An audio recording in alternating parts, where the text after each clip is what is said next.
Well, I entered the theater from the curtains on the left side of the screen. And Johnny Brewer from the shoe store and a couple other officers on the stage, and he had pointed into the direction of the rear of the theater and said that was the man that we were looking for, sitting at the rear of the theater alone. And I spotted the man that he was talking about. Did you have your gun drawn? No, I didn't. And as I walked up to the aisle, Oswald was sitting in the second seat, the third row from the rear, the second seat from the right center aisle. This seat right over here? This seat right here. What happened then? Well, let me let you use my pistol. Okay. And go through it a little bit, make sure it's empty so that won't have an accident. And he had it tucked in his belt on the right side. Like this? Yes. Of course, he had that shirt over it, but that will suffice. He was wearing a brown sports shirt, is that right? Yes, and he was sitting in that seat there with his hands in his lap. And as I walked up to the aisle, I turned into the aisle, I said, "Get on your feet." And he stood up immediately.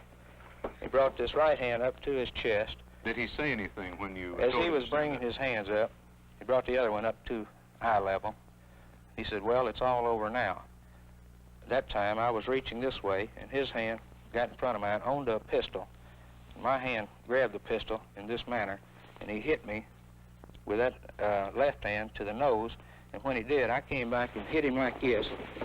He slapped the pistol. I turned the pistol around, and I got my hand on the butt. Came over like this. I was holding him with this hand. I handed this pistol to an officer that was out in the aisle. Officer McDonald, I've always heard that the gun that Lee Harvey Oswald had in his hand misfired. Is that correct? Well, it didn't actually misfire.